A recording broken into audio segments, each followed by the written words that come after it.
خلا خلا خلا خلاص خلاص.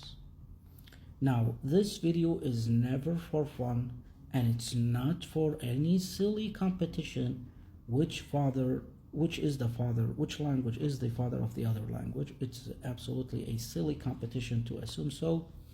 The academic world is way more boring, not diplomatic, way more boring. So the thing is that I continuously research the connection between Arab culture, Arab civilization, Arab language, Arab genealogy with Greek. Ancient Greece had a genetic makeup that is mostly J. What is J? It's Y haplogroup J. So most of ancient Greeks have been from haplogroup J. And the haplogroup J, where are they? They're in Lebanon, they're in the Arabian Peninsula in general, so all of that region in general. So this does not ever mean that they are the fathers and they are the sons. They came from the same time. So nobody is the father of the other. They came from the same time. It's like saying like British people are the fathers of like Australia or America. It's going to be silly. When they migrated at the same time, not as the people themselves, just people integrate.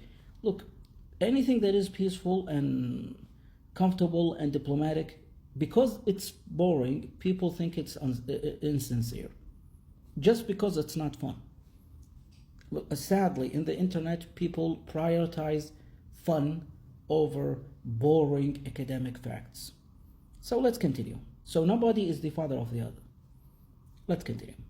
So in the Arabian Peninsula, most people are J1, but there are other genetic makeups that are also original. Okay, nobody is less original than the other. Let's focus on that. So there is a mixture, but overall, every single society in the whole world, you have a genetic makeup that has to be more, let's say, in terms of numbers, not necessarily originality, number. All right. So ancient Greek people, ancient tribes, had genetic makeups that are identical to Arab people, identical. Okay, so which is haplogroup, and if you know genealogy, you would understand me. Okay. And when you study Greek mythology and Greek history, they always talk about coming from the East. They always repeat coming from the East. The East, which is where? Their East. Their specific exact East. Of course, we're talking prior to Constantinople. We're talking prior to the birth of Jesus Christ. So these are ancient times. Okay, so prior to Socrates as well, and prior to the golden age of the Greek civilization.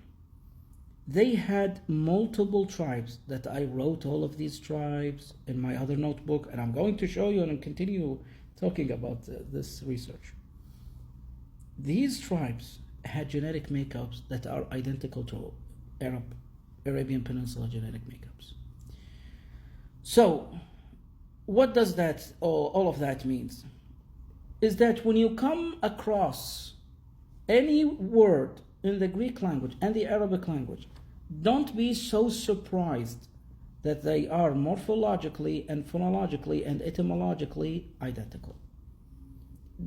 Don't think it's just so far-fetched. Why people assume that it is so far-fetched? The reason is, in 1771, August Ludwig von Schlitzer in Germany, in Göttingen, which is a university, have chosen to interpret the Bible in his own way. And in his interpretation, he thought that it is academic and scientific and religiously accurate, according to his assumption, well respected, of course, that languages are separated by the sons of Sam, by the sons of Ham, or the sons of Japheth or Japheth. And Sam is, in other languages, Sham. So Sam, Sham, Ham, Japheth, Japheth. Always the Ja and Ya, they always change. And Ha and Ha, and Sa and Sha. It always happens in a lot of languages. So, Noah had three sons. So, in 1771, a German historian thought that it is okay to categorize the languages of these three sons in different categories. It's not functional in terms of linguistics. And the Bible did not ever say that. And every single religion did not separate languages. You can separate genetics, that's fine. If you want to separate genetics in that way, that's fine. But not languages. How come? Because Sam did not have offsprings all on his own. He needed to have a wife, and she talked, and she had relatives. So languages just do not spawn from a single nuclear family.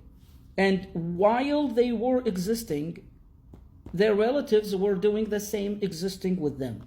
So it is impossible that they generated a totally separate language from one another. So the separation of languages as Semitic languages, they always stop by saying, okay, Semitic languages. Okay, what about Hamitic or Hamitic languages? Oh, it got too messy.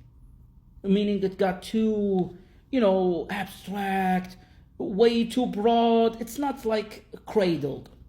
It just branched way too much for us. Okay. Then what about Hamitic and Japhethic, the other brothers? Not just Sam or Sham, his other brothers. No, well, his other brothers went to Asia, went to Europe. They branched away in a way that is so complicated, so we don't want to call them as by their ancestral, religiously themed name. Well, with Semitic languages, it's even way more messy, because here are older civilizations. It's even way more complicated. It's way more complex. So if you want to say, well, how do we replace the term Semitic languages? Use geography. You can say Middle Eastern languages, period. Ancient Middle Eastern languages. Use geography because you used geography comfortably and said Indo-European languages.